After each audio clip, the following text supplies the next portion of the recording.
ጤና ይስጥልን ውድን የተከበራችሁ ቤተሰቦቻችን እንደምን አላችሁልን? ሐምሌ 28 ቀን ዕለተ ማክሰኞ የምሽት ፕሮግራማችንን በተለይ የዝውውር ጉዳዮችን በስፋት ወደ እናንተ የምናደርስበትን የዛሬ ፕሮግራማችንን በድጋሚ ይዘን ተገናኘን። ስለምታደምጡን ስለምትከታተሉን ቆይታችሁ በሙሉ ከኛ ጋርም ስለሆነ እጅጉን ከልብ አድርገን ነው የምናመሰግነው። ዛሬም እንደተለመደው ሰፋ ያሉ የዝውውር ጉዳዮችን ወደ እናንተ እያደረሰን ቆይታን እናደርጋለን። አሁንም የዝውውር መስኮቱ እንግዲህ ረጅም ጊዜያቶች እንኳን ባይባል የተወሰኑ ጊዜያቶች ይቀሩታል። ወደ 28 አካባቢ ቀናት በዝውውር መስኮቱ ላይ ይቀራሉ እና እንግዲህ ክለቦች የተለያዩ እንቅስቃሴዎችን እያደረጉ እንዳለ እየሰማን እንገኛለን። ለምሳሌ ሊቨርፑል ከብራድሌ ባርኮላ ጋር በተያያዘ አሁን ጠንከር ያሉ ንግግሮችን ጠንከር ያሉ ድርድሮችን እንደጀመረ የሚያሳዩ ነገሮች ያሉ። ትላንትናም ይፋዊ ንግግሮችን ከክለቡ ፓሪስ ሰን ዠርሜን ጋር ማድረጋቸውን የሚያሳዩ ነገሮች ያሉ ከብራድሌ ባርኮላ ጋር በተያያዘ እንግዲህ በሚቀጥለው የውድድር ዓመት በተለይ የሊቨርፑል የክንፍ መስመሩ በጣም መጠገን ይኖርበታል ተብሎ ይታሰባል። መሐመድ ሳላህን ለቀዋል። ከዛ ውጪ የሉዊስ ዲያዝ ቦታን በትክክል ተተክቷል ተብሎ አይታመንም። በተለይ መሐመድ ሳላህን ግን መተካት የግድ ይኖርባቸዋል ተብሎ ይታሰባል። በዚህ የዝውውር መስኮት ደግሞ በጣም በርከት ያሉ ስሞች ከሊቨርፑል እዛ ቦታ ጋር ከሚጫወቱ ተጫዋቾች ጋር ስሙ ሲነሳ እንደነበር እናስታውሳለን። ያም ዲዮማ አንድ የመጀመሪያ ምርጫቸው ነበር። ነገር ግን እሱ አሁን ሪያል ማድሪድን መቀላቀል ምርጫው እንዳደረገ የሚታወቅ ጉዳይ ነውና የተለያዩ ተጫዋቾችን እየተመለከቱ ነው። አሁን ብራድሌ ባርኮላን እየተመለከቱ ነው። አንዳንድ ጥያቄዎች ይነሱበታል። እዚህ ተጫዋች ላይ የሞሐመድ ሳላህን ቦታ መተካት የሚችል የቀኝ የክንፍ መስመር ተጫዋች ነው ወይ? ትልቅ ጥያቄ የሚያስነሳ ተጫዋች ነው። አብዛኛው እሱ በፈረንሳይ ብሔራዊ ቡድን በፓሪስ ሰን ዠርሜንም ስብስብ ውስጥ በግራው የማጥቃት ክፍል ላይ ሲጫወት ውጤታማ የሚሆን አይነት ተጫዋች ተደርጎ እንደሚቆጠር ይታወቃል። ነገር ግን ሊቨርፑሎች ይህንን ተጫዋች ለማስፈረም ግን ላቅ ያሉ ንግግሮችን እያደረጉ ነው የሚገኙት። 100 ሚሊዮን ዩሮ የሚያወጣ ይፋዊ የመጀመሪያ ጥያቄንም ለማቅረብ ዝግጁ እንደሆኑ ጭምር ነው የሚነገረው። ነገር ግን ፓሪስ ሰን ዠርሜን በዚህ ዋጋ በጭራሽ የሚስማማ አይመስልም። ፓሪስ ሰን ዠርሜን ከዚህ በፊት የዚህ ተጫዋች የመሸጫን ዋጋን ይፋ አድርጓል። 170 ሚሊዮን ዩሮ ነው ብሎ እነ ፋብሪዚዮ ሮማኖ ትልልቅ የሚባሉ የመረጃ ምንጮች ግን በእርግጠኝነት ከዚህ ዋጋ ባነሰ ተጫዋቹን የመልቀቅ እድል ይኖራቸዋል የሚል አይነት ሀሳብን ሲሰጡ ተመልክተናል። በቀጣይ ሊቨርፑል ተጫዋች ላይ ምን አይነት እንቅስቃሴዎችን ያደርጋል የሚጠበቅ ነው። በሊቨርፑል ቤት ግን ሌላኛው የሚነሳው ጉዳይ ከኮዲ ጋክፖ ጋር የተያዘው አንዳንድ የሚነሱ ጉዳዮች አሉ። ተጫዋቹ ከክለቡ ጋር የመለየት እቅዶች እንዳሉ የሚያሳዩ ነገሮች አሉ። እርግጥ ነው ሊቨርፑል አሁን ባለው ስብስብ ውስጥ የክንፍ መስመሮችን በሚፈልግበት በዚህ ሰዓት ሌላ የክንፍ መስመር አጥቂን መልቀቅ በጭራሽ የሚታሰብ አይደለም። ነገር ግን ምናልባት ቶትንሃም ሆትስፐርስ ይህንን ነው ተጫዋች እየፈለገ የሚገኘውና በጣም ጠንከር ያሉ ድርድሮችን የሚያደርገ ከሆነ እንዲሁ ደግሞ ለመሸጥ የሚያሳምን አይነት ጥሩ ገንዘቦችን ይዞ የሚመጣ ከሆነ ሊቨርፑል ስለመሸጥ ሊያስብ እንደሚችል የሚያሳዩ ነገሮችን ተመልክተናል። እሱ እናነሳለን። ከሊቨርፑል የተከላካይ መስመር ጋርም ውሳኔዎች ተወስነዋል እና በሊቨርፑል የበላይ አመራሮች እሱንም በስፋት የምንመለከት ነው የሚሆነው። በወዳጅነት ጨዋታዎች ላይ አንዳንድ እንቅስቃሴዎቻቸውን ተመልክተናል። የሊቨርፑልን አንዳንድ ጉዳዮችን ከሊቨርፑል ጋር አያይዘን በዛሬ ፕሮግራማችን በስፋት የምናነሳ ነው የሚሆነው። ሌላኛው ከማንቸስተር ዩናይትድ ጋርም የተያዙ በጣም ሰፋ ያሉ ጉዳዮች ዛሬ ይነሳሉ። ለማንቸስተር ዩናይትድ ደጋፊዎች ምናልባት አንድ ልብ ሰባሪ የሆነ መረጃም ዛሬ ከጠዋት ጀምሮ ስንሰማ ነበር። በተለይ ማንቸስተር ዩናይትድ በትክክል በዚህ የክረምት ተጫዋቾች የዝውውር መስኮት ሶስተኛ የአማካይ ስፍራ ተጫዋች የማስፈረሙ ነገር የተረጋገጠ አይደለም የሚል አይነት ሀሳብ ነው እየወጣ የሚገኘው። ስለዚህ ሶስተኛ የአማካይ ስፍራ ተጫዋች ማምጣት አለማምጣታቸው እስካሁን ባሉት እቅዶች መሰረት ማንቸስተር ዩናይትድ በእርግጠኝነት ሶስተኛ የአማካይ ስፍራ ተጫዋች ያመጣል ተብሎ ነበር የሚታሰበው። ነገር ግን ሁለት ዝውውሮችን ካደረጉ በኋላ ዩናይትዶች አሁን ላይ ግን ሶስተኛ የአማካይ ስፍራ ተጫዋች ስለማምጣታቸው የተረጋገጠ ጉዳይ አይደለም። ምናልባት ሊያመጡ ይችላሉ፣ ነገር ግን ያለማምጣትም እድል እንዳላቸው የሚያሳዩ ነገሮችን ነው ዛሬም ትልልቆቹ ዘ አትሌቲክን ጨምሮ የሚባሉ ትልልቅ የመረጃ ምንጮች እየተናገሩ የሚገኙት። እንደ ምክንያትነት የሚነሱ ጉዳዮች አሉ። እነሱን በኋላ ላይ በስፋት እናነሳለን። በተለይ የሜሰን ማውንት በፕሪሲዝን በጣም ቆንጆ ጊዜን ማሳለፉ የዛ ቦታ ላይ ለመጠቀም ምርጫቸው እንዳደረጉት ይነገራል። በኋላ ላይ በስፋት እናነሷለን። ከማንቸስተር ዩናይትድ የአማካይ ስፍራ ጋር በተያዘ በትልቁ ግን ዛሬ ከማንቸስተር ዩናይትድ ጋር በትልቁ የምናነሳው ሁለት ተጫዋቾችን ነው። አንደኛው ሉዊስ ሆልን ነው። አንደኛው ደግሞ ማይልስ ሉዊስ ስኬሊን ነው። ሉዊስ ሆልን ለማንቸስተር ዩናይትዶች ለማስፈረም የመጀመሪያ ምርጫቸው ነው። ነገር ግን ኒውካስል ዩናይትድ ይህንን ተጫዋች የመልቀቅ ያናክል ፍላጎቶችን እያሳየ አይደለምና በዚህ ምክንያት ምናልባት ማንቸስተር ዩናይትድ የመጀመሪያ ምርጫቸው የሆነው ሉዊስ ሆልን ማስፈረም የማይችሉ ከሆነ ግን በቀጥታ ወደ አርሰናሉ ተጫዋች ማይልስ ሉዊስ ስኬሊ ፊታቸውን ሊያዞሩ እንደሚችሉ የሚጠቁሙ ነገሮች ያሉ።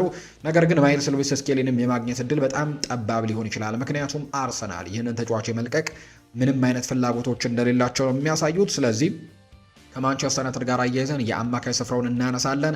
ከዛ ውጪ የሉዊስ ሆልን የማስፈረም ሂደትን እንመለከታለን። ከዛ ውጪ ማይልስ ሉዊስ ስኬሊንም የምንመለከት ነው የሚሆነው። በዛሬ ፕሮግራማችን ሰፋ ያሉ ጉዳዮችን ከማንቸስተር ዩናይትድ ጋር እናነሳለን።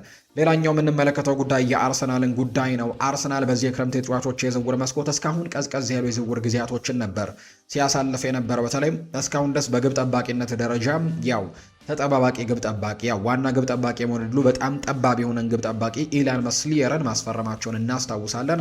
ነገር ግን ከዛ ውጭ ግን የክሪስቶስ ዞሊስን ዝውውር ማጠናቀቃቸውን ግን እናስታውሳለን። ክሪስቶስ ዞሊስን ከቤልጅየሙ ክለብ ብሩዥ ያስፈረመው ነበር። ሰሞኑን አንዳንድ ቃለመጠይቆችንም ሲሰጥ ተመልክተናል። ከአርሰናል ጋር በጣም ጥሩ ጊዜያቶችን ማሳለፍ እንደሚችል በአርሰናል ደጋፊዎች ዘንድ በጣም እየተወደደ የሚገኝ ተጫዋች እንደሆነ የሚያሳዩ ነገሮችን እየተመለከትን ነው። ከክሪስቶስ ዞሊስ ጋር በተያዘ እሱን ነው እንግዲህ ሌላኛው ያስፈረሙት ተጫዋች። ነገር ግን በቀጣይ አሁን ላይ ሁለት ዝውውሮች በአርሰናል ቤት በጣም በትልቁ ይጠበቃሉ። አንደኛው የብሩኖ ጊማሬሽ ጉዳይ ነው። ከሁለቱ ዝውውሮች ምናልባት ከተመለከተን ከቪኒ ጁኒየር እና ከብሩኖ ጊማሬሽ የዝውውር ጉዳይ ከተመለከተን ለአርሰናል በጣም ቅርብ ይመስላል። የብሩኖ ጊማሬሽ የዝውውር ጉዳይ በቅርብ ቀናት ሊጠናቀቅ የሚችልበት እድል፣ በዚህ ሳምንት ምናልባት ሁሉ ነገር ሊቋጭ የሚችልበት እድሉ እንዳለ ይታመናል። እርግጥ ነው በጣም በርከት ያሉ ሚዲያዎች የተለያዩ ዘገባዎችን ነው የሚያመጡትና ዳቪድ ኦርነስቲን እና ፋብሪዚዮ ሮማኖ በጣም ቅርብ እንደሆነ ተናግረው ነበር። ነገር ግን ሰሞኑን እንደ አዲስ አርሰናል ገና ጥያቄ እያቀረበ ስለመሆኑ የሚያሳዩ መረጃዎችን እየተመለከትን ነው።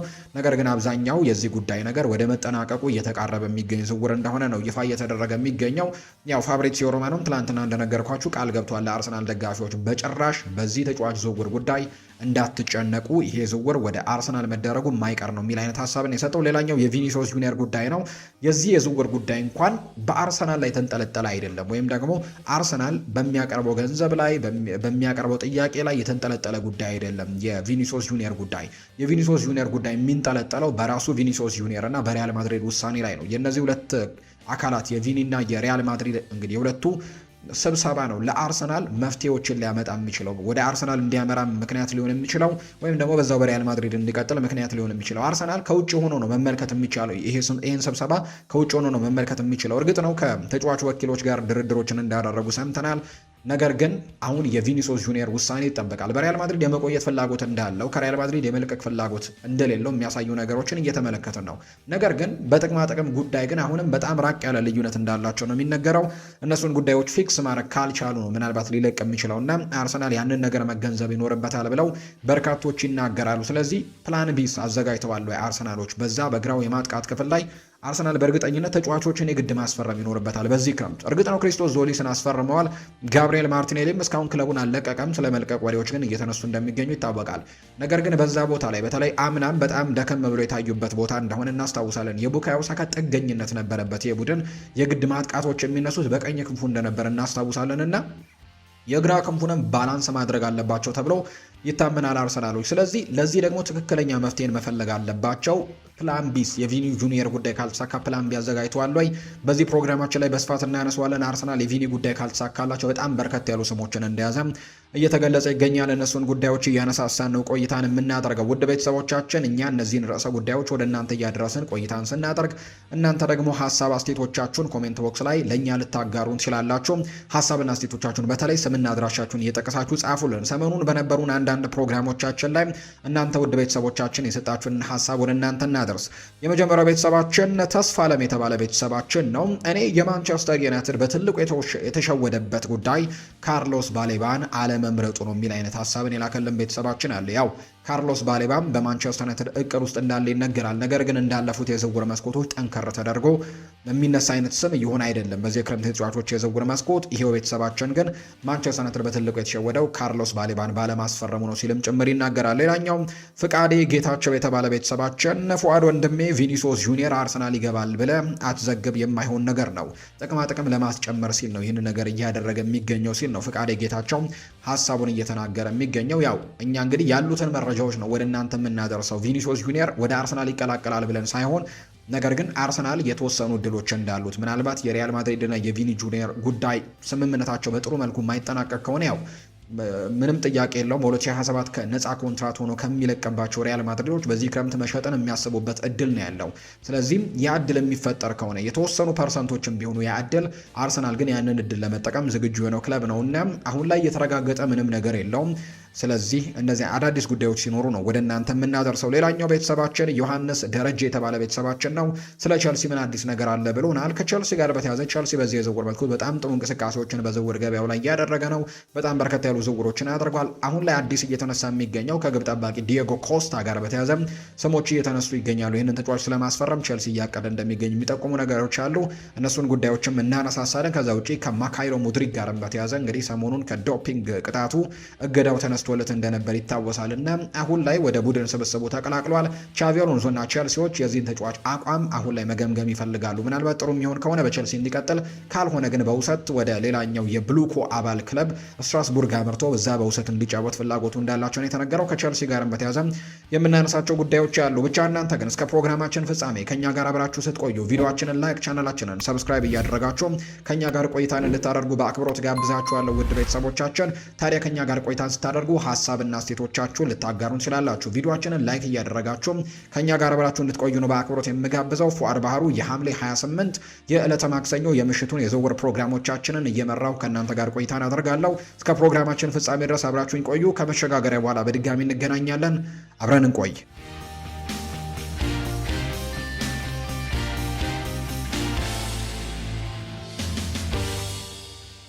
ከመሸጋገሪያው በኋላ በድጋሚ ተመልሰን ተገናኘን። ውድ ቤተሰቦቻችን የዝውውር ጉዳዮችን በስፋት እያነሳን እንገኛለን። አሁንም ከኛ ጋር ቆይታን እንድታደርጉ ነው የአክብሮት ግብዣችንን ወደ እናንተ የምናደርሰው። በቀጥታ ወደ ቀዳሚው ፕሮግራማችን ነው የምናመራው።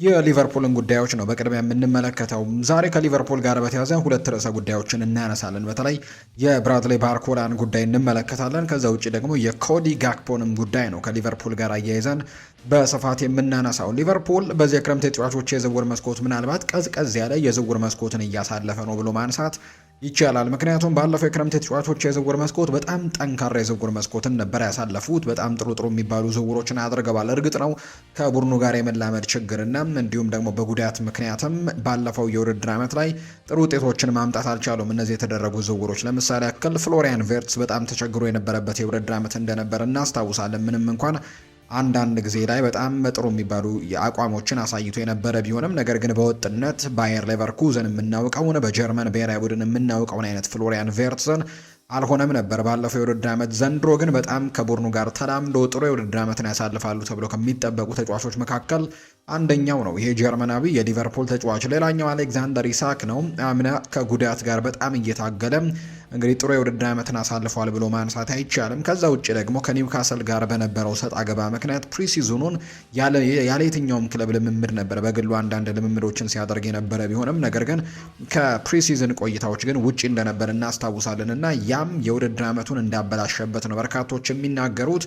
ስለዚህም ዘንድሮ ግን ከሊቨርፑል ጋር በጣም ጥሩ ጊዜያቶችን ሊያሳልፍ ይችላል ተብሎ ይገመታል። በዓለም ዋንጫው ከስዊድን ብሔራዊ ቡድን ጋርም ጥሩ ጊዜያቶችን በተወሰነ ደረጃ ማሳለፍ የቻለ ተጫዋች እንደሆነ ይታወቃልና በሚቀጥለው የውድድር ዓመት ደግሞ የተሻለ ጊዜ ሊያሳልፍ የሚችልበት እድሉ እንዳለው የሚጠቁሙ መረጃዎችን ነው እየተመለከተን የምንገኘው። በዚህ መሰረት ግን ሊቨርፑል ዘንድሮ በዚህ የክረምት ተጫዋቾች የዝውውር መስኮት ግን ራሳቸውን ማጠናከር ላይ የተወሰኑ መቀዛቀዞችን አሳይተዋል።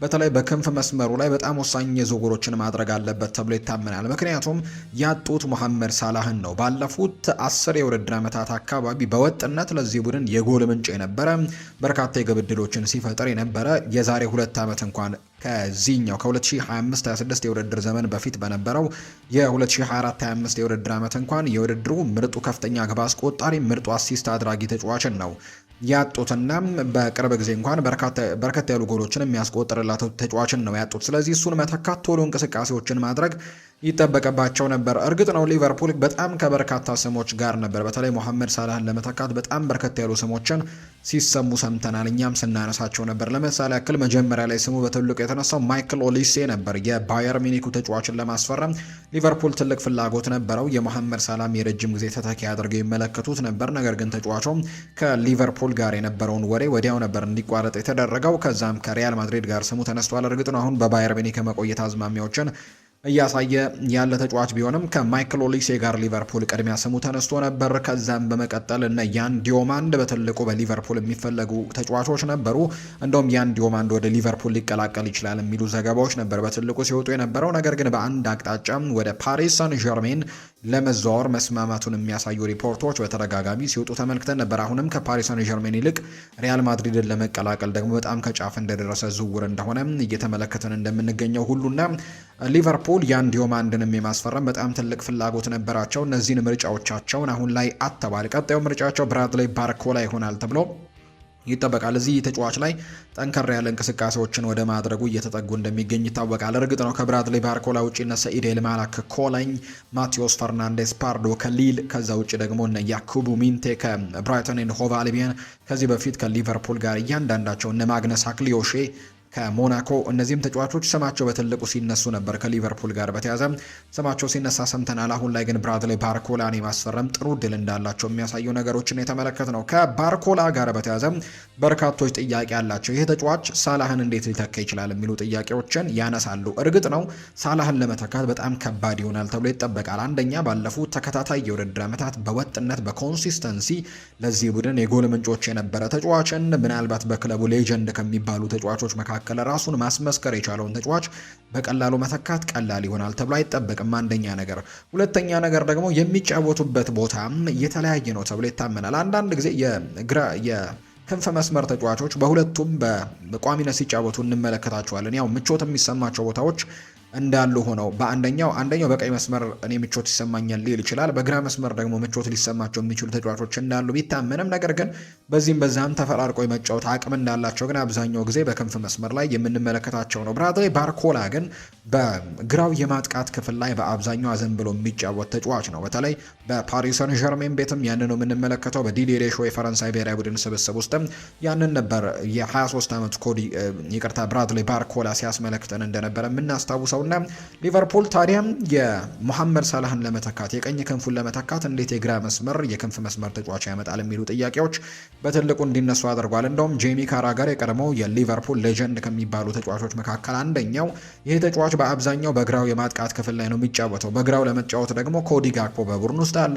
ፍሎሪያን ቨርትዝን እዛ ማጫወት ይቻላል። ከዛ ውጪና ሁጎ ኤኪቲኬም ሲመለሱ እዛ ጋር ማጫወት ይቻላል። ከዛ ውጪ ታዳጊው ሪዮ ኤንጎሞዋህም በዛ ቦታ ላይ አለ። ስለዚህ ብራድሊ ባርኮላን ማስፈረሙ ምንድነው ጥቅሙ የሚል አይነት ጥያቄዎችን በትልቁ ሲያነሳም እየተመለከትን እንገኛለን። በርካቶችም የተጋሩት አይነት ሀሳብ እንደሆነ የተገለጸው፣ ነገር ግን ለሊቨርፑል ጥሩ ግልጋሎትን እንደሚሰጥ ብራድሊ ባርኮላ ምንም ጥያቄ የለውም። በጣም ፈጣን ነው። ከኳስ ጋር ያለው ምቾት ደግሞ በጣም ጥሩ የሚባለው ፔኔትሬት አድርጎ ለመግባትም እንዲሁ በጣም ጥሩ ተጫዋች እንደሆነ ይታወቃል። በተለይ ደግሞ ለፈጣን ትራንዚሽኖች በጣም ምቹ የሆነ ተጫዋች፣ በጣም በፕሬሲንጉ ደግሞ የማይደክም አይነት ተጫዋች ተደርጎ ይቆጠራል። በተለይ በፓሪስ ሳን ዠርሜን አሁን ላይ በሉዊስ ኤንሪኬ ስር የምንመለከታቸው አብዛኞቹ ተጫዋቾች ፕሬሲንግ ላይ በጣም ጠንካራ የሆኑ ተጫዋቾችን እንደሚወድ ይታወቃል እና ባርኮላም ከእንደዚህ አይነት ተጫዋቾች መካከል አንደኛው ነው። አሰልጣኝ አንዶኒ ኢራኦላ በቦርንመዝም ከዛ ውጭ ደግሞ በሊቨርፑል ከመጡ በኋላ በቅርብ የተመለከትናቸውን የፕሪሲዝን ጨዋታዎችን ከተመለከተን ፕሬሲንጋቸውን በጣም ጥሩ ማድረግ እንደሚፈልጉና ጥሩ ፕሬስ የሚያደርግ ቡድን መስራት እንደሚፈልጉ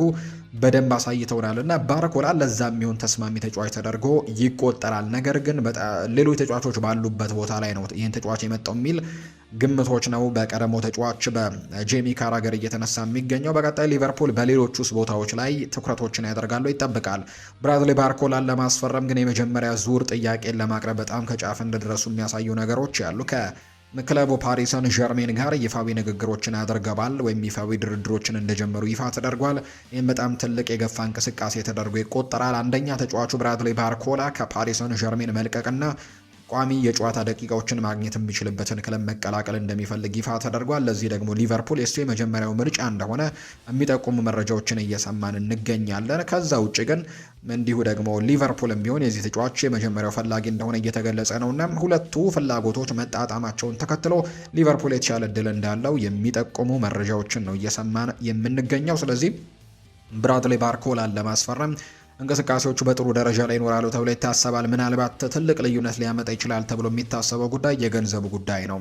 የሊቨርፑሎች እዚህ ተጫዋች ላይ 100 ሚሊዮን ዩሮዎችን ነው የመጀመሪያ ጥያቄ ለማቅረብ ዝግጁ እንደሆነ የተናገረው። ነገር ግን ፓሪስ ሰን ዠርሜን ቀደም ብሎ ይፋ አድርጓል ለዚህ ተጫዋች 170 ሚሊዮን ዩሮ አካባቢ እንደሚፈልግ ነው ይፋ ያደረገው። እርግጥ ነው ከሌሎች ዝውውሮች ጋር አነጻጽሮ ነው። በተለይ በዚህ የክረምት ተጫዋቾች የዝውውር መስኮት የተፈጸሙ ሌሎች ዝውውሮችን ከተመለከተ በኋላ ነው ሊቨርፑል ለዚህ ተጫዋች 180 ሚሊዮን ዩሮ እንደሚፈልግ ይፋ እያደረገ 170 ሚሊዮን ዩሮ እንደሚፈልግ ይፋ ያደረገው።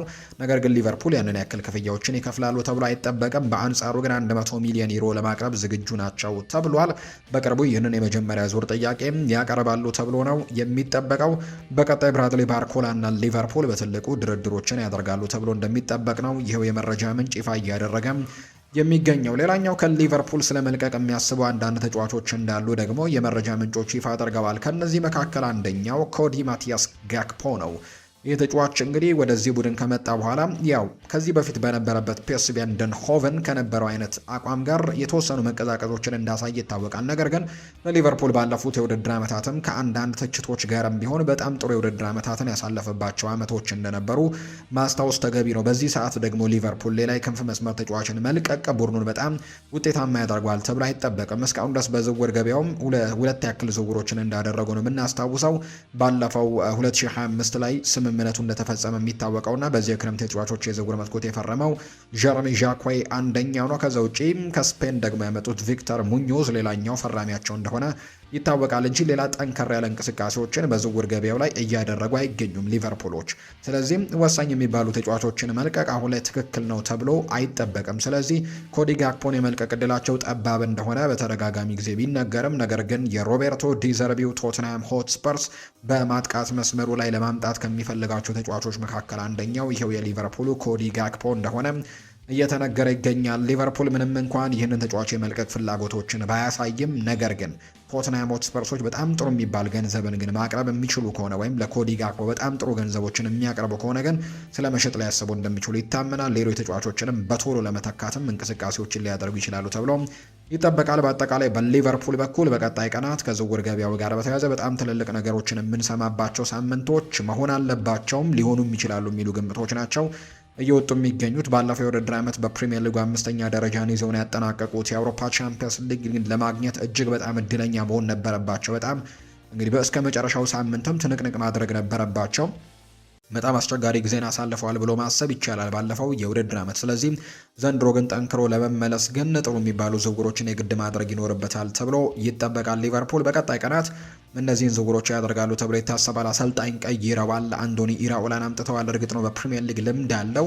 ስለዚህም በቀጣይ ደግሞ ተጫዋቾች የሚመጡለት ከሆነ ጥሩ ዝውውሮች የሚደረጉለት ከሆነ ጥሩ ቡድንን ለመስራት ጥሩ አሰልጣኝ ተደርጎ የሚቆጠር ሰው ነውና በቀጣይ ሊቨርፑል ከዚህ አሰልጣኝ ጋር ምን ያክል ስኬቶችን ማሳካት ይችላል የሚለው በርካቶች በጉጉት የሚጠብቁት ይሆናል ተብሎ ይታሰባል። ከተከላካይ መስመሩ ጋር ግን በተያዘ ሊቨርፑል አሁን ላይ ስለማደስ እያሰበ እንዳልሆነ ይፋ ተደርጓል። አሁን ባሉት ተጫዋቾች የመቀጠል ሀሳብ ነው ያለው። ኢብራሂማ ኮናቴም ይህንን ክረምት ወደ ሪያል ማድሪድ በነፃ መዘዋወሩን እናስታውሳለን እና በዚህ ምክንያት ምናልባት የማል ተከላካይ ሊተኩ ይችላሉ ተብሎ ይታሰብ ነበር። በጣም በርከት ያሉ ስሞችንም ሰምተናል። ለምሳሌ ያክልና የቦሩሲያ ዶርትመንዱን የኒኮ ሽሎተርቤክን ስም ስንሰማ ነበር።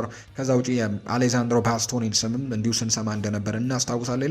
ሌሎች ተጫዋቾችንም ስለማስፈረም ሲያስቡ እንደነበር እናስታውሳለን። ነገር ግን አሁን ላይ ያንን ነገር የሚያደርጉ አይመስልም። ቨርጂል ቫን ዳይክን እና ከወጣቶቹ ተጫዋቾች መካከል አንዳቸው ሊጠቀሙ ይችላሉ። እነ ጂኦቫኒ ሊዮን ከጉዳት እያገገመ ነው። ጀረሚ ዣኳይም አሁን ከጥሩ የጉዳት ማገገም መንገድ ላይ ነው የሚገኘውና ከነዚህ ተጫዋቾች አንዳቸው ሊጠቀም ይችላል። ከዛ ውጪ ጆ ጎሜዝም ከጉዳቱ ሲያገገም ለዚህ ቡድን ሌላኛው ተጨማሪ ይሆናል ተብሎ ይታሰባል። በአጠቃላይ ሊቨርፑል በመሀል ተከላካይ ስፍራ ላይ ተጫዋቾችን ስለማስፈረም የመጀመሪያ እቅዱና የመጀመሪያ ታርጌቱ እንዳልሆነ የሚጠቁሙ መረጃዎችን ነው እየሰማን የምንገኘው። ወደ ሌላኛው ርዕሰ ጉዳያችን ደግሞ እናምራም። የማንቸስተር ዩናይትድ ጉዳዮችን ደግሞ እንንገራችሁ ውድ ቤተሰቦቻችን። ከዩናይትድ ጋር የተያዙ አንዳንድ የዝውውር ጉዳዮችን እናንሳ። ከዩናይትድ የዝውውር ጉዳይ ጋር በተያዘ ምናልባት ዛሬ ከሰማናቸው ጉዳዮች መካከል በተለይ ለማንቸስተር ዩናይትድ ደጋፊዎች ምናልባት ልብ ሰባሪ ሊሆን የሚችለው የአማካይ ስፍራ ተጫዋች የማስፈረማቸው ጉዳይ 50-50 መሆኑ ነው፣ ወይም ደግሞ አጠራጣሪ መሆኑን የሚያሳዩ ነገሮችን እየተመለከተን እንገኛለን። በማንቸስተር ዩናይትድ ቤት ማንቸስተር ዩናይትድ በዚህ የክረምት ተጫዋቾች የዝውውር መስኮት በተለይ ቀደም ብሎ ወይም ፈጠን ብሎ ሁለት የአማካይ ስፍራ ተጫዋቾችን ማስፈረሙን እናስታውሳለን። አንድሬ ሳንቶስን ከቸልሲ፣ ዩሪ ቴሌማንስን እንዲሁ ከአስተን ቪላ ነበር ያስፈረሙት እና እነዚህ ዝውውሮች ከተጠናቀቁ በኋላ በማንቸስተር ዩናይትድ ቤት ሌላ ሶስተኛ የአማካይ ስፍራ ተጫዋችን እንደሚመጣ ነበር በርካታ የማንቸስተር ዩናይትድ ደጋፊዎችም እንዲሁ ደግሞ እኛም መረጃዎቹን ስናደርሳቸው የነበረው። ነገር ግን አሁን ላይ ግን አንዳንድ ትዊስቶች እንዳሉ ወይም ደግሞ የሶስተኛ የአማካይ ስፍራ ተጫዋችን የማስፈረማቸው ነገር አጠራጣሪ እንደሆኑ የሚያሳዩ ነገሮች ያሉ። ባለፉት የዝውውር ቀናት ዩናይትድ በተለይ በአማካይ ስፍራው ላይ ሌሎች አማራጮች እንዳሉት ለምሳሌ ያክል ማኑ ኮኔ ማንቸስተር ዩናይትድን መቀላቀል እንደሚፈልግ ሲነገር ነበር። ዩናይትድም ከዚህ ተጫዋች ጋር በጣም ጥሩ የሚባል አታችመንትና ንግግሮችን እንዳደረገ የሚያሳዩ መረጃዎች ሲወጡ ነበር። ሌላኛው ካርሎስ ባሌባ ነው። ካርሎስ ባሌባም ቢሆን ማንቸስተር ዩናይትድን ምናልባት ዩናይትድ ጥያቄ እስኪያቀርብለት እየጠበቀ እንደሚገኝ፣ ከብራይተን የሚለቅ ከሆነ ማንቸስተር ዩናይትድ ቢሄድ በጣም ደስ እንደሚለው፣ ማንቸስተር ዩናይትድን ለመቀላቀል በጣም እንደሚፈልግ፣ ማንቸስተር ዩናይትድ ውስጥ ያሉ ደግሞ አንዳንድ የቡድን አጋሮችን የብሔራዊ ቡድን የቡድን አጋሮችን ለምሳሌ እነ ብሪያን ኤምቤሞን ከዛ ውጪ ግብ ጠባቂ የነበረውም እንዲሁ አንድሬ ኦናናንም ጭምር ስለ ማንቸስተር ዩናይትድ ህይወትም ጭምር ሲጠይቃቸው ነበር። ከዛ ውጪ ከብሔራዊ ቡድን አጋሮችም ውጪ አንዳንድ ተጫዋቾችን ስለ ማንቸስተር ዩናይትድ አኗኗር ሲጠይቃቸው እንደነበርና ዩናይትድን መቀላቀል በጣም እንደሚፈልግ የሚያሳዩ መረጃዎች ሲወጡ እንደነበር እናስታውሳለን። እሱም በእጃቸው ነበር። ከዛ ውጪ ሌላኛው የሪያል ማድሪድንም ተጫዋቾች መጠበቅን እንደሚመርጡ በተለይ ሮድሪ ወደ ሪያል ማድሪድ ሊያመራ በጣም ከጫፍ መድረሱን ተከትሎ ኦሪዮል ሿሜኒ አሊያም ኤድዋርዶ ካማቪንጋ ማንቸስተር ዩናይትድን የመቀላቀል እድል ሊኖራቸው እንደሚችል ከሁለት አንዳቸው ምናልባት ክለቡን ለቀው ይወጣሉ ተብሎ ስለሚጠበቅ ምናልባት ከሁለት አንዳቸው የሚለቁ ከሆነ ማንቸስተር ዩናይትድ እነሱን ለመመልከት ፍላጎት እንደነበረው እንደውም ወደ ስፔንም ወደ ማድሪድ ከተማ ጭምር አመርተው ከተጫዋቹ ወኪሎች ጋርም ድርድሮችን ሲያደርጉ እንደነበርና ከክለቡ ጋርም ስለ አጠቃላይ ስላለው ሁኔታም ንግግሮችን ሲያደርጉ እንደነበር የሚጠቁሙ መረጃዎች ነበሩ። ነገር ግን ዛሬ ደግሞ የወጡት መረጃዎች የሚያሳዩት ከዛ በፍጹም በተቃራኒ በሆነ ጉዳይ ላይ ነው እየሰማን የምንገኘው። ዩናይትድ ሶስተኛ የአማካይ ተጫዋች ፊርማን የማግኘት እድሉ ሊጠብ እንደሚችልና እንግዲህ ሊያስፈርሙም ላያስፈርሙም የሚችሉበት እድሉ እንዳለ የሚያሳዩ ነገሮችን ሰምተናል። በተለይ ሌላኛው እንደ ኢላማ የሆናቸው ጉዳይ የሜሰን ማውንት እንቅስቃሴ ነው። በዚህ የፕሪሲዝን ቆይታ ላይ ሜሰን ማውንት በዲፕ ወደ ኋላ እየተመለሰ በጣም ጥሩ የሚባሉ እንቅስቃሴዎችን አሳይቷል። በተለይ ባለፉት ባደረጋቸው የፕሪሲዝን ጨዋታዎች ላይ ሮዘንበርግ ጋር ከሚባል ቡድን ጋር ጨዋታቸውን ያደርገዋል። ከሌሎችም ቡድኖች ጋር በቅርብ እንኳን ከአትሌቲኮ ማድሪድ ጋር ጭምር ጨዋታዎችን ያደርገዋልና በተከታታይ ጨዋታዎች የጨዋታው ኮከብ የሚባል ሽልማቶችን እያሸነፈ ሲወጣ ተመልክተናልና ማይክል ካሪክም በዚህ ተጫዋች በጣም ደስተኛ እንደሆነ በሚያሳየው ደግሞ የተለያየ አይነት ሚናዎችም ወደ ማጥቃቱ ጠጋ ሲልም በጣም ጥሩ እንደሆነ ከዛ ውጭ ወደ ኋላ ዲፕ ሆኖም ደግሞ ሲጫወትም በአማካይ ስፍራው ላይ እንዲህ በጣም ጥሩ የሚባሉ እንቅስቃሴዎችን እያሳየ መሆኑን ተከትሎ አሰልጣኝ ማይክል ካሪክ በዚህ ተጫዋች እንቅስቃሴ በጣም ደስተኛ መሆናቸው ማንቸስተር ዩናይትዶችም ምናልባት አማካይ ስፍራው ላይ እሱን እየተጠቅመን ሌሎች ተጫዋቾችን በሌሎች ቦታዎች ላይ ማስፈረምን ትኩረት ብናደርግ የሚል አይነት እንቅስቃሴዎችን ሳያስቡ እንዳልቀሩ የሚያሳዩ ነገሮችን ነው ዛሬ ከጠዋት ጀምሮ ስንሰማቸው የነበሩ ጉዳዮች የሚያሳዩት። በቀጣይ ቀናት ማንቸስተር ዩናይትድ ከአማካይ ስፍራው ጋር በተያያዘ ምን አይነት ውሳኔዎችን ይወስናል የሚለው ጉዳይ ለበርካቶች በጉጉት የሚጠበቅ ይሆናል ተብሎ ነው የሚጠበቀው። ሌላኛው ግን ከማንቸስተር ዩናይትድ ጋር በተያያዘ ሰሞኑን በጣም በትልልቅ የመረጃ ምንጮች የሚነሱት ሁለት ስሞች ናቸው። አንደኛው የሉዊስ ሆል ጉዳይ ነው። የኒውካስል ዩናይትዱ የግራ ፉልባክ ተጫዋች በኒውካስል ዩናይትድ ደስተኛ እንዳልሆነ ከዛ ውጭ ወደ ማንቸስተር ዩናይትድ መቀላቀል ደግሞ የእሱ ህልሙ እንደሆነና ማንቸስተር ዩናይትድን መቀላቀል እንደሚፈልግ የሚያሳዩ ነገሮችን በተደጋጋሚ ስንሰማ ነበር። ነገር ግን ትልቁ ችግር ያለው ኒውካስል ዩናይትድ ተጫዋቹን የመሸጥ ፍላጎት አለመኖር ጋር ነው። በተለይ በዚህ ክረምት ኒውካስል ዩናይትዶች በቂ ገንዘብ አግኝተናል ብለው ስለሚያስቡ በቂ ትልልቅ የሚባሉ ተጫዋቾቻቸውን ለቀውብናል ብለው ስለሚያስቡ እንደዚህ አይነት ሌሎች ኮከብ ተጫዋቾችን ማቆየትን ምርጫቸው ያደርጋሉ ተብሏል። ሳንድሮ ቶናሊ ቶትናምን ተቀላቅሏል። ብሩኖ ጊማሬሽ ወደ አርሰናል የቀረበ ዝውውር ነው። ከዛ ውጭ ደግሞ ሌላኛው አንቶኒ ጎርደንን በዝውውር መስኮት የመጀመሪያ ቀናት አካባቢ ወደ ባርሴሎና መምራቱን እናስታውሳለን እና በተለይ ብሩኖ ጊማሬሽንም በክለባቸው ማቆየት ፈልገው ነበር። በጣም ጠንከር ያሉ ንግግሮችን ሲያደርጉ ነበር። ለረጅም ጊዜያቶችም ይህንን ተጫዋች እንዳይወጣ በጣም ሲያግዱ እንደነበር እናስታውሳለን። አሁንም የተጠናቀቀ ነገር የለውም። ነገር ግን አሁንም ድረስ ኒውካስል ዩናይትድ የተጫዋች እንዳይለቅ በጣም ስጋቶችን እየፈጠረ እንደሚገኝ ሲገለጽ ነበር። አሁን ላይ ወደ መጨረሻዎቹ ስቴጆች እንደደረሰ የሚያሳዩ ነገሮችን ብንመለከትም በጣም የተንዛዛ ዝውውር ከምንላቸው የዚህ ክረምት ተጫዋቾች የዝውውር መስኮቶች መካከል አንደኛው ሆኗል። የብሩኖ ጊማሬሽ ከኒውካስል ዩናይትድ ወደ አርሰናል የሚያደርገው ዝውውርና ሉዊስ ሆልን ደግሞ በጭራሽ የመልቀቅ ፍላጎት የላቸውም። አንደኛ ረዘም ያለ ኮንትራት በክለብ ውስጥ ይቆያል ተብሎ ይታሰባል። ከዛ ውጪ ደግሞ እድሜው ገና ከመሆኑ አንጻር በጣም ጥሩ የሚባል ተጫዋች እንደሆነ ከመታወቁ አንጻር ሌሎች ክለቦችም እዚህ ተጫዋች ላይ ፍላጎት ለምሳሌ ቼልሲም ፍላጎት ማሳደሩን ተከትሎ ምናልባት ኒውካስል ዩናይትድ እንኳን በጣም ተገዶ እንኳን ቢሆን ይህንን ተጫዋች ስለመልቀቅ ቢያስብ እንኳን በጣም ጠንከር ያሉ ገንዘቦችን እስከ 70 ከዛም በላይ ሚሊዮን ፓውንዶችን እንደሚጠይቅበት ጭምር አንዳንድ የመረጃ ምንጮች እየተናገሩ እየተመለከተን እንገኛለን እና ማንቸስተር ዩናይትድ የመጀመሪያ ምርጫው የሆነው በግራ ፉልባክ ላይ ይሄኛው ተጫዋች ቢሆንም በኒውካስል ዩናይትድ ስለ እነሱ ለማቆየት ስለሚያደርጉት ጥረትና ተጫዋቹ ላይ ስለለጠፉበት ዋጋ ምክንያት ዩናይትድ ከዚህ ዝውውር ምናልባት ራሱን ሊያገል ይችላል ወይም ደግሞ ራሱን ወደኋላ ገሸሽ ሊያደርግ ይችላል የሚሉ ግምቶች ናቸው አሁን ላይ በትልቁ እየተነሱ የሚገኙት። ለሉክ ሾው ግን በጣም የረጅም ጊዜ ተተኪ አድርገው የሚመለከቱት ግን ይህን ነው። በተለይ ማንቸስተር ዩናይትዶች አሁን በጣም ስጋት ገብቷቸዋል። እድሜው እየገፋ የሚገኘው ሉክ ሾው ከዛ ውጪ የጉዳት ስጋቶች ያሉበት ይህ ተጫዋች በበርከት ባሉ ውድድሮች ላይ በቋሚነት መሰለፍ ይችላል ብለው አይጠብቁም። ወይም ሁሉንም ጨዋታዎች ላይ ወይም ሁሉም ቶርናመንቶች ላይ በዚህ ተጫዋች ማንቸስተር ዩናይትድ መቀጠል የሚያስቡት ጉዳይ እንዳልሆነ ነው የሚታመነው። ስለዚህ የግድ ሌሎች ተጫዋቾችን መመልከት ይኖርባቸዋል። የግድ ደግሞ የግራ ፉልባክ ተጫዋችን ማምጣት ይኖርባቸዋል ተብሎ ይታሰባል። ስለዚህ ሉዊስ ሆል የመሳካት እድሉ በጣም ጠባብ የሚሆን ከሆነ ሌሎች ፕላን ቢ አማራጮችን መመልከት መቻል ይኖርባቸዋል ተብሎ ይጠበቃል። ሌላኛው እያሰቡ የሚገኘው ተጫዋች ማይልስ ሉዊስ ስኬሊ ነው። ይህ ተጫዋች በተለይ ለማንቸስተር ዩናይትድ ምናልባት ማምጣት የሚችል ከሆነ በጣም ተስማሚ ዝውውር ተደርጎ ሊቆጠር የሚችል አይነት ዝውውር ነው። ምክንያቱም ሁለት ነገሮችን በአንዴ ማድረግ የሚችል አይነት ተጫዋች ተደርጎ ይቆጠራል። አንደኛ ነገር ማንቸስተር ዩናይትድ በአማካይ ስፍራ ላይ ተጫዋች እንደሚፈልግ ይታወቃል። ሁለተኛ ላይ ግራ ፉልባክ ላይም ተጫዋች ይፈልጋል። ይሄ ተጫዋች ደግሞ እንደውም በአርሰናል ቤት በግራ ፉልባክነት ሲጫወት በደንብ እናስታውሰዋለን። በጣም ጥሩ ተጫዋች እንደሆነ በተደጋጋሚ ሲገለጽ እንደነበር እናስታውሳለን። በተለይ ከሪካርዶ ካላፊዮሪ ጋር ፉክክሮችን አድርጎ በደንብ የመሰለፍ እድሎችን ሲያገኝ የነበረ ተጫዋች ነው በግራ ፉልባክነቱ ሂንካፒየ ከመምጣቱ በፊት። ከዛ በኋላ ግን ባለፈው የውድድር ዓመት ወደ መጨረሻዎቹ አካባቢዎች ላይ ደግሞ በአማካይ ስፍራ ላይ በጣም ጥሩ ተጫዋች ሆኖ ተመልክተነዋል። በተለይ ማርቲን ዙቢሜንዲ በጣም አቋሙ ዝቅ ባለበት ጊዜ አርሰናል ሁነኛ ተጫዋችን ነበር ያገኘው ማይልስ ሉዊስ ስኬሊን። በተለይ የመጨረሻዎቹን የፕሪሚየር ሊግ ሳምንታት ቡድኑን በማረጋጋት ረገድ በተለይ በጫና ውስጥ ሆኖ ኳሶችን ወደፊት የሚገፋበት ድሪብል የሚያደርግበት ሰንጣቂ ኳሶችን የሚሰጥበት መንገድ በጣም በበርካቶች የሚደነቅ አይነት ተጫዋች ነው ማይልስ ሉዊስ ስኬሊ እና ከእድሜው በላይ እየበሰለ ይሉታል በርካቶች።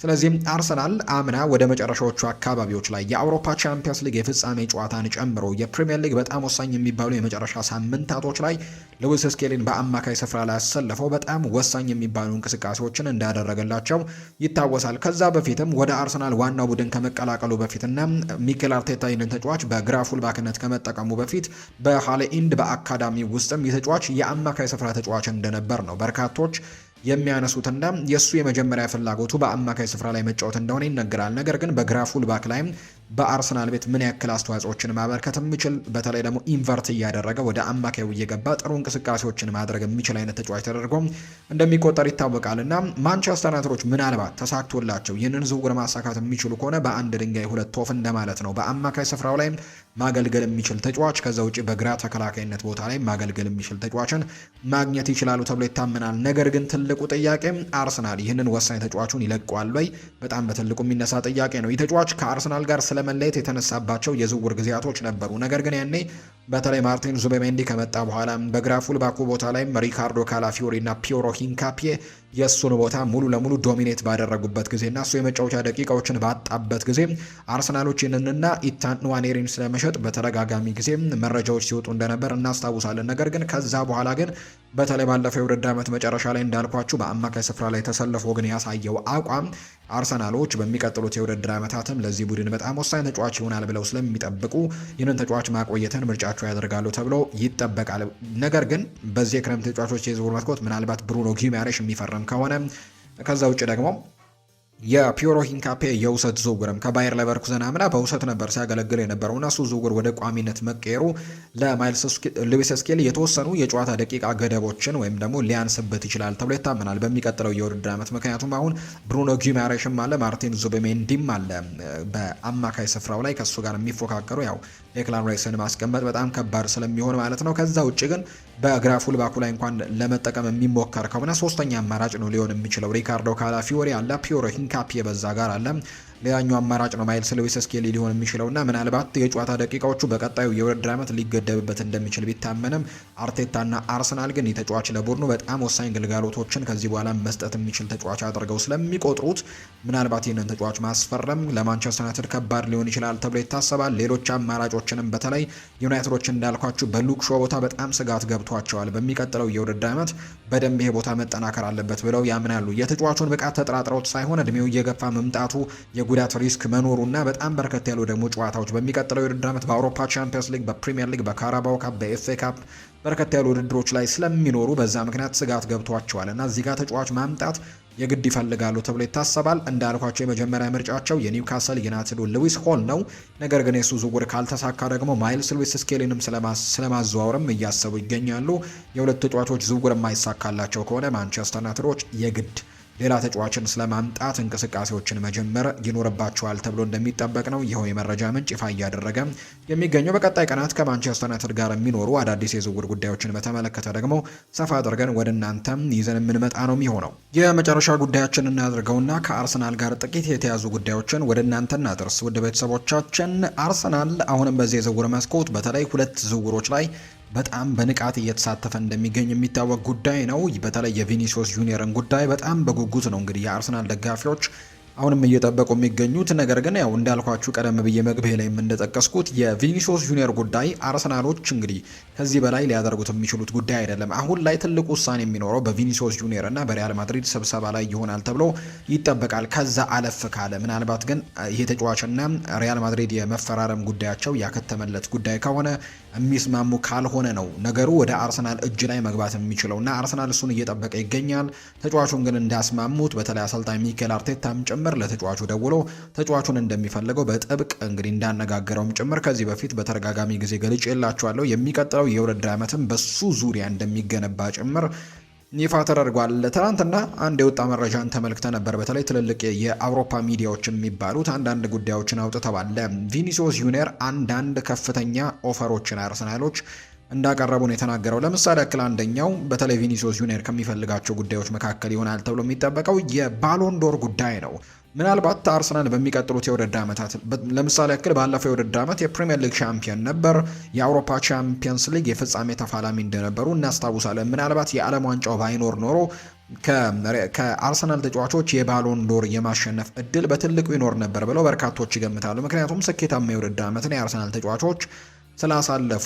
ከዛ ውጭ ግን በሚቀጥለው የውድድር ዓመትም እንደዚህ አይነት ጥሩ የሚባሉ ጊዜያቶችን ማሳለፍ እንደሚችሉ ስለሚሰማቸው በተለይ የዚህ ቡድን ሱፐርስታር መሆን የሚችል ከሆነ ወይም በዚህ ቡድን ውስጥ የሚቀላቀል ከሆነና የዚህ ቡድን የመጀመሪያው ተጠሪ ወይም የመጀመሪያው ሱፐርስታር መሆን የሚችል ከሆነ አርሰናሎች ስኬታማ በሚሆኑበት ጊዜ ላይ ባሎንዶር አሸናፊ ለመሆንም በጣም ጥሩ እድል ይኖረዋል። ለምሳሌ በሪያል ማድሪድ ያንን ነገር ለማድረግ ከኬሊያን ምባፔ ጋር በትልቁ መፎካከር ይኖርበታል ተብሎ ይታሰባል። ኬሊያን ምባፔ አሁን የሪያል ማድሪድ ሱፐርስታር እንደሆነ በትልቁ የሚታመን ጉዳይ ነው። ለቡድኑ በጣም ከፍተኛ ግብ አስቆጣሪ እንደሆነ ይታወቃል። ምንም ጥያቄ የለውም። የሪያል ማድሪድ ደጋፊዎች አንዳንድ ተቃውሞችን በኬሊያን ምባፔ ላይ እያነሱ ቢሆንም ሆነም ቀረ ግን የዚህ ቡድን ሱፐርስታር ኬሊያን ምባፔ እንደሆነ ምንም ጥያቄ የለውም። ስለዚህ በርከት ያሉ ጎሎችን የሚያስቆጥረው እሱ ነው። ምናልባት ሪያል ማድሪድ በሚቀጥሉት የውድድር ዓመታት የአውሮፓ ቻምፒየንስ ሊግንና እንዲሁ ደግሞ ላሊጋውን ማሸነፍ የሚችሉ ከሆነና ለባሎንዶር ምናልባት ከሪያል ማድሪድ ተጫዋቾች ማሸነፍ አለበት ተብሎ የሚገመት ከሆነ ቅድሚያ ግምት የሚሰጠው ምንም ጥያቄው በሌለ መልኩ ለኬሊያን ምባፔ ነው ሊሆን የሚችለው። ስለዚህ ይህ ተጫዋች ወደ አርሰናል የሚያመራ ከሆነ ግን ያንን ፕራዮሪቲ በተለይ አርሰናል ስኬታማ የሚሆን ከሆነ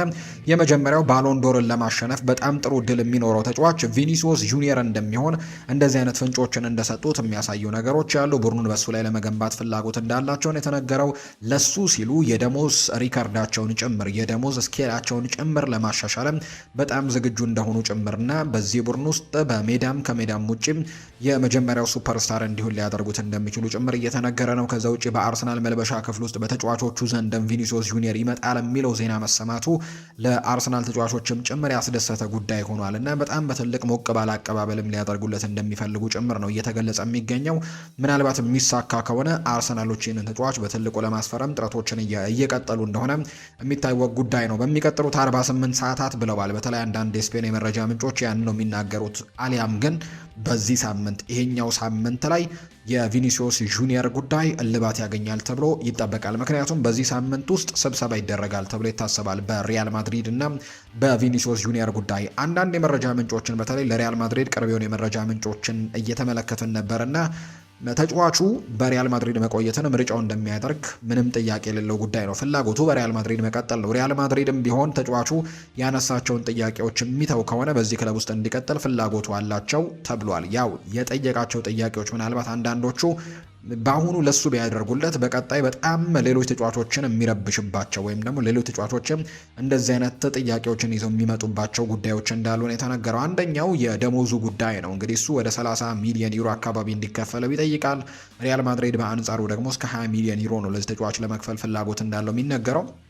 እርግጥ ነው ሪያል ማድሪድ እስከ 22 ሚሊዮን ዩሮ የማድረግና ቪኒሲዮስ ጁኒየርም የመቀነስ አዝማሚያዎችን በዚህ ጉዳይ ላይ እያሳዩ እንደሆነም እየተገለጸ ነው። ሌላኛው የምስል መብት የሚባለው ነው። የምስል መብትን በተመለከተ እስካሁን ቪኒሲዮስ ጁኒየር በክለብ ውስጥ የሚያገኘው 50-50 ነው። 50ውን ወይም 50% ከሚያገኘው ቪኒሲዮስ ጁኒየር ራሱ ይወስዳል። ከዛ ውጭ ሌላኛውን 50% ሪያል ማድሪድ እንደሚወስድ ነው የሚታወቀው። ነገር ግን ኬሊያን ምባፔ ከፓሪስ ሰን ዠርሜን ለቆ ወደ እዚህኛው ክለብ ሲያመራ ወደ ሪያል ማድሪድ ሲቀላቀል ግን የሱ የምስል መብት 100% በራሱ ቁጥጥር ስር እንዲሆን አድርጎ ነው ፊርማውን የተዋዋለውና በዚህ ምክንያት ቪኒሲዮስ ጁኒየር ልክ እንደ ኬሊያን ምባፔ ሁሉ 100% ወደ 100% የሚጠጋ አይነት ነገሮችን ለራሱ መቆጣጠር ይፈልጋል ወይም በራሱ መንገድ እንዲሆን እንደሚፈልግ ነው እየተገለጸ የሚገኘውና ያ በትልቁ ጥያቄዎችን ያስነሳ ጉዳይ ሆኗል። የጉርሻ ወይም ደግሞ የፊርማ ክፍያ የሚባልም እንዲከፈሉ ይፈልጋል። ይሄ ደግሞ በሪያል ማድሪድ ታሪክ ውስጥ ተደርጎ የማይታወቅ ነው። ምናልባት ለሱ እሺ ብለው እንኳን ይህንን ነገር የሚያደርጉ ከሆነ ቀጣይ ሌሎች ሱፐርስታሮች ለምሳሌ ያክል ጁድ ቤሊንጋም ይህንን ነገር በቀጣይ ኮንትራት ሊያራዝም በሚሞክርበት ሰዓት እንደዚህ አይነት ጥያቄዎችን በድጋሚ እሱ ይዞ መምጣቱ ምንም ጥያቄ ወይም ምንም ማስትና የላቸውም። ሪያል ማድሪዶችና ሌሎች ተጫዋቾች እንደዚህ አይነት አመጾችን ወይም እንደዚህ አይነት ጥያቄዎችን በቀጣይ ይዘውባቸው እንዳይመጡ በመስጋት ነው ለቪኒሲዮስ ጁኒየርም በሩን እንደዘጉት ወይም እንደዚህ አይነት ድርድሮችን የማድረግ ምንም አይነት ፍላጎት እንደሌላቸው እየተገለጸ የሚገኘውና በቀጣይ እነዚህ ሁለት አካላት በጣም ትልቅ የሚባል ስብሰባን ያደርጋሉ ተብሎ ይታሰባል። አርሰናል ደግሞ ከውጭ ሆኖ ይህንን ስብሰባ በጉጉት የሚጠብቀው ክለብ ይሆናል ተብሎ ይጠበቃል። ምክንያቱም የቪኒሲዮስ ጁኒየር እና እንዲሁ የፍሎሬንቲኖ ፔሬዝ እና የሪያል ማድሪድ ውሳኔን ነው አርሰናል እየጠበቀ የሚገኘው። ፍሎሬንቲኖ ፔሬዝ የመጨረሻው ወሳኙ ሰው እንደሆነ ይታወቃል። ነገር ግን ጆዜ ሞሪኒዮ በክለቡ እንዲቆይ በጣም ትልቅ ፍላጎት አላቸው ተብሏል። የዚህ ቡድን ሌላኛው ሱፐርስታር እንዲሆን ይፈልጋሉ ተብሏል። ነገር ግን ሁሉም ውሳኔ ግን በፔሬዝ ስር ነውና ጆዜ ሞሪኒዮ ምንም ጣልቃ የመግባት እድል የላቸውም ወይም ተጫዋቹን የማቆየት ምንም አይነት ስልጣን የላቸውም። ተጫዋቹን ማቆየትም መሸጥም የሚወስኑት ፍሎሬንቲኖ ፔሬዝ ናቸው። በሪያል ማድሪድ አንዳንድ የበላይ አመራሮች መካከል ግን ቪኒሲዮስ ጁኒየር ትክክለኛ የመሸጫው ሰዓት እንደሆነ ይሰማቸዋል። ስለዚህ ቢሸጥ ምንም አይነት ተቃውሞ እንደሌላቸው አንዳንድ የበላይ አመራሮች እየተናገሩ ይገኛሉ። በተለይ ኮንትራቱን ማያድስ ከሆነ የግዴታ መሸጥ ያለበት ክረምት ነው ተብሎ ይታመናል። በሚቀጥለው የክረምት ተጫዋቾች የዝውውር መስኮት በነፃ ለቃለው ማለት በጭራሽ የሚቻልበት ደረጃ እንዳልሆነ ነው እየተናገሩ የሚገኙትና ወይ በዚህ ክረምት ክለቡን ለቃል ወይ ደግሞ ኮንትራቱን ያድሳል እንጂ በሚቀጥለው የውድድር ዓመት ያለ ኮንትራት ማደስ መቆየት በጭራሽ የለበትም ሲሉ ጭምር ነው እየተናገሩ የሚገኙት። እንዳልኳችሁ ግን አርሰናል የዚህ ተጫዋች ጉዳይ አሁንም በእነሱ ውሳኔ ላይ የሚመረኮስ ስለሆነ ከውጭ ሆኖ ከመጠበቅ ይልቅ ሌሎች ፕላን ቢዎችን ማዘጋጀት አለበት የሚሉ በርከት ያሉ ሀሳቦችን እየሰማን እንገኛለን። ሌሎች ተጫዋቾችንም እየተመለከተ እንዳለን የሰማነው ከነዚህ መካከል በስፔን ብሔራዊ ቡድን የምናውቀው ከዚህ በፊትም ከአርሰናል ጋር በተደጋጋሚ ስሙ የሚነሳው ኒኮ ዊሊያምስ ሌላኛው የአማራጫቸው ሊሆን እንደሚችል እየተገመተ ይገኛል። በአትሌቲክ ቤልባኦ በጣም ጥሩ የሚባሉ ጊዜያቶችን ማሳለፍ የሚችል ተጫዋች እንደሆነ አሳይቷል። ባለፉት የውድድር ዓመታትም በአርሰናል በተለይ በክረምት የተጫዋቾች የዝውውር መስኮቶች ላይ ይህንን ተጫዋች ሲፈልጉት እንደነበር እናስታውሳለን። ስለዚህ ኒኮ ዊሊያምስ ሌላኛው አማራጫቸው ነው። ምንም እንኳን ወደ ሊቨርፑል በጣም የቀረበ ዝውውር ነው ተብሎ ቢታመንም ብራድሌይ ባርኮላም ሌላኛው የአርሰናል አማራጭ ሊሆን እንደሚችል እየተገመተ ይገኛል። ብራድሌይ ባርኮላንም ሊመለከቱ የሚችሉበትና ከሊቨርፑል ጋር ወደ ፉክክር ሊገቡ የሚችሉበት እድሉ አላቸው። ነገር ግን ሊቨርፑል እዚህ ዝውውር ላይ በጣም ቀደም ብሎ የተገኘ ክለብ እንደሆነ ነው እየተገለጸ የሚገኘው። ማቴዎስ ፈርናንዴስ ፓርዶ ሌላኛው አማራጫቸው ነው። ከሊል ጋር መለየት እንደሚፈልግ በይፋ ተናግሯል። ስለዚህም አርሰናል ምናልባት የማይሳካ ከሆነ የቪኒ ጉዳይ ይህንንም ተጫዋች ይመለከቱታል ተብሎ ይታሰባል። እርግጥ ነው በጣም ለአርሰናል ደጋፊዎች ምናልባት የቪኒ ጉዳይ አልተሳካም ተብሎ እንደነ ማቴዎስ ፈርናንዴስ ፓርዶ አይነት ተጫዋቾችን ለማስፈረም መሞከር በጣም አዳጋች ሊሆን ይችላል፣ ወይም ደግሞ ለደጋፊዎቹ የሚቀበሉት አይነት ላይሆን ይችላል ተብሎ ይታሰባል። ምክንያቱም እየጠበቁ የነበሩት በጣም ትልቅ ሱፐርስታርን ከመሆኑ ጋር በተያያዘና ስለዚህም ይህንንም ተጫዋች እንደሚመለከቱ የሚያሳዩ ነገሮች አሉ። ሌሎች የዚህ ቦታ ላይ የግራ ክንፍ ቦታ ላይ ተጫዋቾችን እየተመለከቱ እንዳለ ነው እየተመለከትን የምንገኘው። የቪኒ ጉዳይ ግን በጣም በትልቁ በአርሰናል ቤት የሚጠበቅ ነው። ክሪስቶስ ዞሊስን በዛ ቦታ ላይ ማስፈረማቸውን እናስታውሳለን። 2 የወዳጅነት ጨዋታዎችንም አድርጎ በጣም ጥሩ ፐርፎርማንስን አሳይቷል። በአንደኛው ጨዋታ ላይ ጎል አስቆጥሯል። ከዢሮና ጋር በነበረው ጨዋታ አንደኛው እንኳን ኦፊሻል የነበረ ጨዋታ አይደለም፣ በዝግ ስቴዲየም የተደረገ ጨዋታ ነው። ነገር ግን በዛ ጨዋታ ላይ አሲስት እንዳደረገ ደግሞ የወጡ መረጃዎችን ያሳያሉ። በአጠቃላይ ከዚህ ክለብ ጋር በደጋፊዎቹ በጣም እንደወደዱትና በቶሎ በዚህ ተጫዋች ፍቅር እንደወደቁ የሚያሳዩ ነገሮችን ነው እየሰማን የምንገኘው። ከክሪስቶስ ዞሊስ ጋር በተያዘም ስለዚህ ተጫዋች ጥሩ እንቅስቃሴዎችን ያሳያል ተብሎ ይታሰባል። ሌላኛው የብሩኖ ጊማሬሽ ጉዳይ ነው። በአርሰናል ቤት አሁንም ሌላኛው እልባት ያላገኘው ጉዳይ ተብሎ የሚጠበቀው የብሩኖ ጊማሬሽ ጉዳይ እስካሁን እልባት አላገኘም። እርግጥ ነው በጣም ቅርብ እንደሆነ በተደጋጋሚ ይነገራል። ነገር ግን የተለያዩ ውዝግብ ያሉ መረጃዎች ናቸው አሁን ላይ እየወጡ የሚገኙት። ለኒውካስል በጣም ቅርብ የሆኑ የመረጃ ምንጮች በጭራሽ እያሉ ነው ይሄ ዝውውር ምንም የቀረበ ነገር የለውም፣ ኒውካስል ዩናይትድም የመስማማት ነገሮችን አላሳየም የሚል አይነት ፍንጮችን ይናገራሉ። ነገር ግን ታማኝ የሚባሉት የመረጃ ምንጮች ግን ከዚህ በተቃራኒ ናቸው። አርሰናል በጣም ቅርብ እንደሆነ በዚህ ሳምንት ውስጥ ሙሉ ነገሩ እንደሚጠናቀቅም ጭምር ነው እየተናገሩ የሚገኙት። ከዝውውር መስኮቱ በጣም ረጅም ጊዜያቶች ጀምሮ ነው የዚህ ተጫዋች ስም ከአርሰናል ጋር መነሳት የጀመረው። አሁን ላይ ለልምምድም ከኒውካስል ዩናይትድ ካምፕ ጋር መቀላቀሉ ይታወሳል። ከአዲሱ አሰልጣኝ ማቲያስ ጄሼሊ ጋርም እንዲሁ ለማውራትም ንግግሮችን እንዳደረገ ጭምር የሚጠቁሙ መረጃዎች አሉ። ነገር ግን የብሩኖ ጊማሬሽ ጉዳይ ልክ ፋብሪዚዮ ሮማኖ እንደተናገረው ሁሉ ለአርሰናል ደጋፊዎች ያን ያክል ስጋት ሊገባቸው የሚገባ አይነት ዝውውር እንዳልሆነ ነው አዝማሚያዎቹ የሚያሳዩ። ተጫዋቹ የሕክምና ምርመራውን በቅርቡ አጠናቆ ቡድኑን እንደሚቀላቀል ይፋ ተደርጓል። በተለይ የብራዚል የመረጃ ምንጮች ያንን ነው እየተናገሩ የሚገኙት። አሁን ላይ ተጫዋቹ የመፈረም እድሉ በጣም ሰፊ ነው፣ ምንም የቀረው ነገር የለም የሚሉ አይነት ሀሳቦችን ነው እያነሱ እንደሚገኙ እየተገለጸ የሚገኘውና በቅርቡ ሁሉ ነገር ይጠናቀቃል ተብሎ እንደሚታሰብ የመረጃ ምንጮቹም ይፋ እያደረጉ እንደሚገኝ ዘገባው የሚጠቁሙት። ውድና የተከበራችሁ ቤተሰቦቻችን ለዛሬ ያዝንላችሁም አዳዲስ የዝውውር ጉዳዮችን የተመለከትንበት ፕሮግራማችን ይህንን ይመስል ነበር። ቆይታችሁን ከኛ ጋር ስላደረጋችሁ እኛንም ስታደምጡን ስለነበራችሁ እጅግ ከልብ አድርገን እናመሰግናለን። ፉአድ ባህሩ ፕሮግራሙን እየመራው ከእናንተ ጋር ቆይታን አድርግ ያለው የተለያዩ ርዕሰ ጉዳዮችን የተለያዩ የዝውውር ጉዳዮችን ያነሳንበት የዛሬ ፕሮግራማችን ይህንን ይመስል ነበር። ስላደመጣችሁኝ ስለተከታተላችሁኝ ቆይታችሁም ከኛ ጋር ስለነበር ከልብ አድርጌ ያመሰግናለሁ። በቀጣይ ፕሮግራሞቻችን ሌሎች የዝውውር ጉዳዮችን ሌሎች ስፖርታዊ መረጃዎችን አካተን በድጋሚ ተመልሰን የምንገናኝ ይሆናል። ለዛሬ ግን ስላደመጣችሁኝ ከልብ አድርጌ አመሰገንኩ። በቀጣይ ፕሮግራሞቻችን መልሰን እስክንገናኝ ድረስ መልካም ጊዜ እንዲሆንላችሁ ነው በአክብሮት የምመኘው።